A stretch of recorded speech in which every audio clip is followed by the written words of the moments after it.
Hi, everyone. It's me, Lisa. It's good to see you again, and thank you for coming back.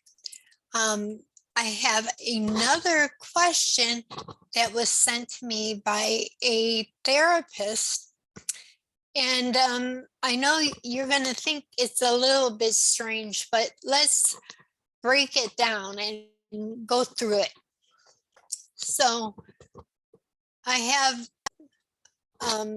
a therapist who's saying, I will be treating a patient with severe edema, 18 years old, scrotum very swollen, 50 pounds. Guys, that's big. I know you didn't need to hear that, but this is very severe. We're talking stage 3 edema here. Okay. He is obese, which is going to make it worse. 300 pounds. I took your certification course and have been getting good results, but I'm a little bit worried about this client. How would you recommend to do measurements? That's a good question. Hang on to that thought. Would you still work with the cervical axillary and AAA or AIA highway? Or just congregate on the inguinal and AIA? I need whatever videos of suggestion you could give me. I went through the videos of the library on MLD Institute, but could not find any. Okay, let me give you a couple of pointers on this. Number one, we don't do scrotal or any edema that's below the cervical or the inguinal region. There's a reason for that. You're dealing with labia, you're dealing with the scrotum, you're dealing with the penis. Okay, that comes with advanced training. That does not come with basic training.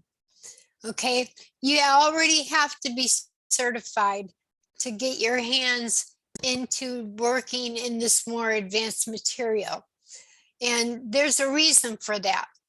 Remember when we were working, doing the AAA and the AIA, that's good.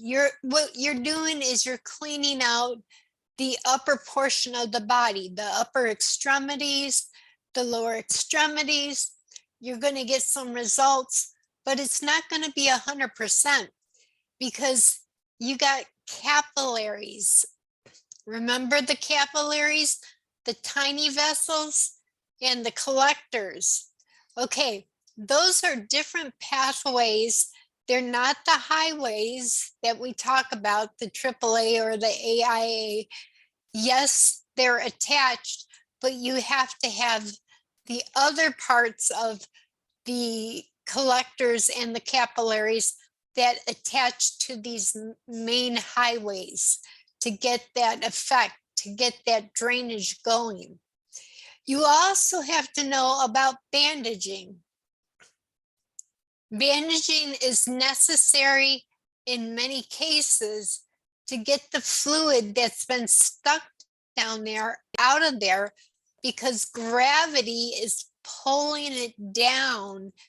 And even though you're doing MLD and trying to push it upwards, you've got all this gravity that's pulling the lymph down into the scrotal or into the labia area for a woman.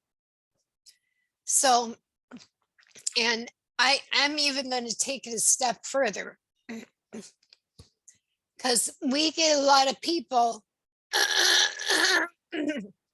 excuse me, we got a lot of people in South Florida that are trans, And when you go through that process, which we'll have to make a separate video for, but in general, you're having a surgery done, and that's going to affect the amount of fluid and the direction of the fluid, and if it's going down with gravity.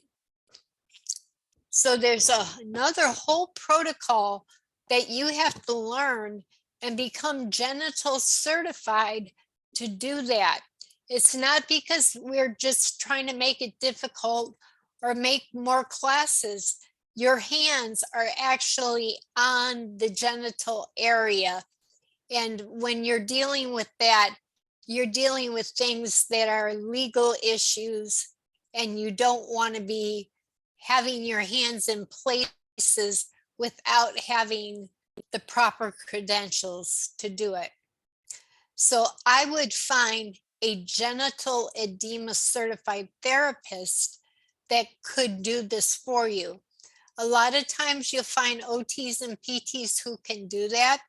You can look up the National Lymphedema Network and find someone who can. I personally do it, but I only do it in Boca. That's my only area of practice. So if someone wanted to see me, they could see me there. But otherwise, I would send them to someone else. So there you have it, my friends.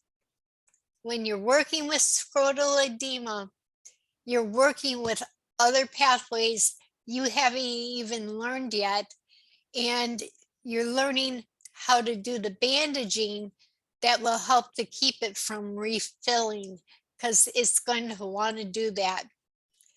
But we do have solutions to the problem, and I'm glad that you came to find out more about scrotal edema, and we'll be talking more about the topic and giving you more information about it, because I know that you want to know. Okay, thank you so much for joining me for another class today. I hope these little bits and bytes will help you with your practice.